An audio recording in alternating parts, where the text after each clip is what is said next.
bagamat hindi magla-landfall sa probinsya, ramdam naman ang bagsik ng hagupit ng Bagyong Leon sa probinsya ng Cagayan. Agad namang pinalika sa mga residenteng nakatira sa coastal barangay sa bayan ng Santa Ana. Si Benji Durango sa sentro ng balita, live. Angelic, matindi ito. Signal number 3, 230 kilometers per hour na hangin, bugso ng hangin nararanasan ngayon dito sa Santa Ana, Cagayan. Ipapakita ko sa inyo, ito nga nasa aking likuran, ito yung mga napakalalaking mga alon na talaga namang kanina pa yan. Actually, kagabi pa nga yan, tuloy-tuloy hanggang ngayon. Napakalalaki ng mga alon, 2 to 5 meters ang alon na yan. At umuugong ang hangin, matinding ulan ang kanilang nararanasan, galit na galit ang Super Bagyong Leon dito sa probinsya. Sa katunayan, sinilip natin, Angelic, ang isang residential area sa coastal line ng Barangay Palawig at ito ang sitwasyon nila doon ngayon. So ito ngayon yung sitwasyon ng coastal area nitong Barangay Palawig. Napakalakas ng alon ng dagat, makikita naman ninyo. Sinasabayan pa ng malakas na buhos ng ulan at ihip ng hangin na may kasamang buhangin. Masakit sa balat. Itong nasa aking kanan, ito naman yung mga residente ng coastal area. Wala na naman yan. Nagpuntahan na lahat sa evacuation center. Ang problema, yung banda roon, yun yung ilog ng Palawig River. Na ngayon, ang water level niya ay nasa above normal level na. So may possibility na umapaw itong ilog at mag-cause ng baha dito sa malaking area ng kanilang barangay. Kuha ang video niyan kanina lamang nang silipin natin ang coastal areas ng Barangay Palawig na unang nagsagawa ng evacuation dahil sa storm surge dala ng Super Typhoon Leon. Magdamag na binayo ng matinding hangin at pabugso-bugsong malalakas na ulan itong Santa Ana, Cagayan. Pero ngayong tanghali, mas naramdaman ang pinakamalakas na hangin.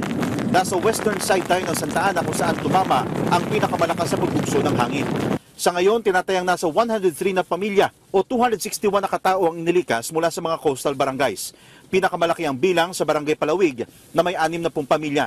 Sinundan ng Kasambalangan na may 27 pamilya, Visitasyon, Sentro, Tangatan, Patnungan at Kasagan. Angelic, safe naman itong kinalalagyan natin ngayon. Actually, pinasilong tayo rito ng isang pamilya para makakover. Ang kinakatakot nila, itong nakikita nyo sa likuran ko ngayon, yung storm surge, unti-unti nang pumapasok dito sa kanilang bakuran.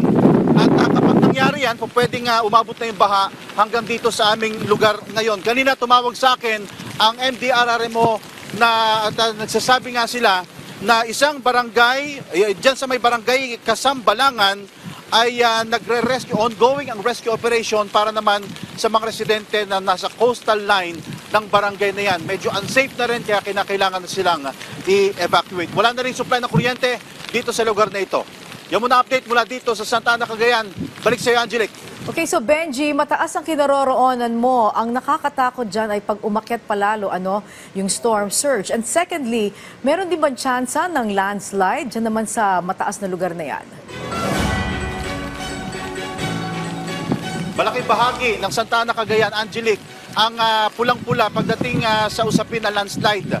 Although hindi naman sila, historically speaking, bihirang-bihira lamang yung landslide na nangyayari.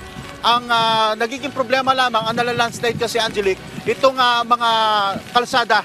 So kapag nangyari yan, nakahanda naman ang kanilang mga gamit para i-clear ang area dahil kapag mga ganitong medyo may dilubyo, kapag papasok ang mga tulong, nahihirapan ang mga sasakyan, yung logistics, So kinakailangan nilang i-clear.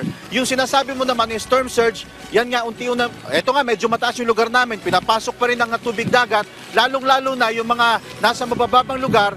Ngayon, Angelic, sisilipin natin dahil ang report ay binabahan na sila doon sa ngayon. Angelic. Okay, nako, iba yung pag-iingat ha. Benji, maraming salamat. Benji Durango.